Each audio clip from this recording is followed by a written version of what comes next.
नासिर सिंध में corona virus सबब बंद कयल दरगाहूं खुली वयूं आहिनि। छा अब्दुल लतीफ़ भिटाई जी दरगाह खुलंदे ई वॾे अंग में ज़ाइरीन पहुची विया आहिनि। खेनि SOPs त दरगाह अंदरि ज़ियारत जे लाइ छॾियो पियो वञे। हुन हवाले सां वधीक अपडेट करे रहियो आहे मराठी जो रिपोर्टर मुनीर आकाश। जी मुनीर, छा अपडेट्स आहिनि?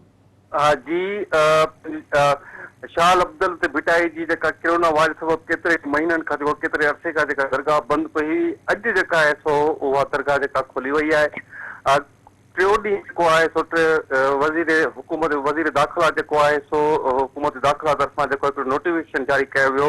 उन नोटिफिकेशन जे आधार ते जेको आहे सो औकाफ़ खाते सिंध जेको आहे सो 2 कलाक देरि सही पर जेको आहे सो दरगाह जेका शाह लतीफ़ भिटाई जी खोले छॾी आहे। जीअं ई दरगाह बिरसा शाह लतीफ़ भिटाई जी खुली आहे तीअं ई बिरसा शहर ऐं आसपास जा माण्हू जेके आहिनि सभई माण्हू जॻह पहुची विया आहिनि। गुल खणी ख़ुशी जी लहर हिकिड़ी छाइजी वई आहे ऐं जेके बंदि पियल जेके बाज़ारूं आहिनि उहे बाज़ारूं जेके खोली वयूं आहिनि। जेका आहे दुकान आहिनि उहे दुकान खोलिया विया आहिनि। दरगाह जेका SOPs खोली वई आहे, सैनिटाइज जेके गेट बि क़ाइमु कया विया आहिनि। ॿियूं जेके हुकूमत सिंध तरफ़ां जेके हुयूं रिक्वायरमेंट्स आहिनि उहे रिक्वायरमेंट्स बि पूरी कयूं आहिनि। सॼे इलाइक़े में ख़ुशी लहर छाई पई आहे।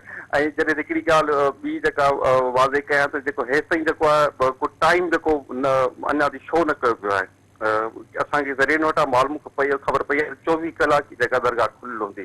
जॾहिं त पहिरीं जेको SOP तहत कयो 5 बजे या 8 बजे ताईं सुबुह खां वठी या शाम ताईं जेका दरगाह जो टाइम हूंदो हो। मिसाल तौरु पहिरीं जेका दरगाह खोले SOP तहत सुबुह जो 5 बजे खां वठी शाम जो 8 बजे खुलंदी। हींअर ताईं जेको अञा ताईं असांखे टाइम जेको कंफर्म न थियो आहे। ॿुधण में अचे त दरगाह 24 कलाक ई खुलियल हूंदी।